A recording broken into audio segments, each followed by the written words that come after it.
Iran లో అప్రకటిత emergency కొనసాగుతోంది. వరుసగా 5వ రోజు ఇంటర్నెట్ షట్ డౌన్ అయింది. యుద్ధం వార్తలు అల్లర్ల విషయం బయటకు రాకుండా అక్కడి పాలకులు చర్యలు తీసుకున్నారు.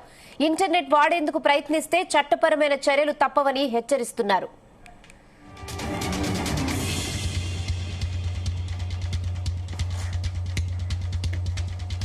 మరోవైపు ఇరాన్ ప్రతీకార దాడులను ముమ్మరం చేసింది. ఖతార్ రాజధాని దోహాపై క్షిపణులు డ్రోన్లతో విరుచుకుపడింది. అయితే ఇరాన్ ప్రయోగించిన క్షిపణులు డ్రోన్లతో గగనతలంలోనే ఖతార్ డిఫెన్స్ సిస్టమ్ పేల్చివేసింది.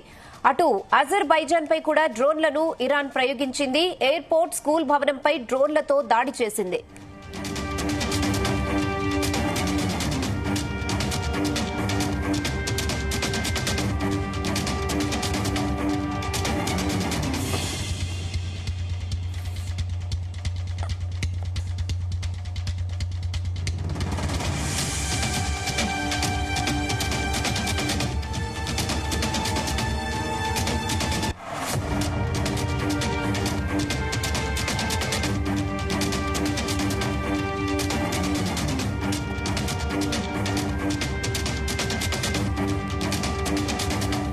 ఇరాన్ లో అప్రకటిత ఎమర్జెన్సీ కొనసాగుతోంది. వరుసగా 5వ రోజు కూడా ఇంటర్నెట్ షట్ డౌన్ అయింది. యుద్ధం వార్తలు అల్లర్ల విషయం బయటకు రాకుండా అక్కడి పాలకులు చర్యలు తీసుకుంటున్నారు.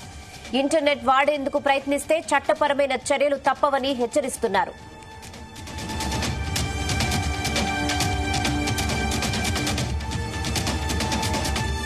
మరోవైపు ఇరాన్ ప్రతీకార దాడులను ముమ్మరం చేసింది. ఖతార్ రాజధాని దోహాపై క్షిపణులు డ్రోన్లతో విరుచుకుపడింది.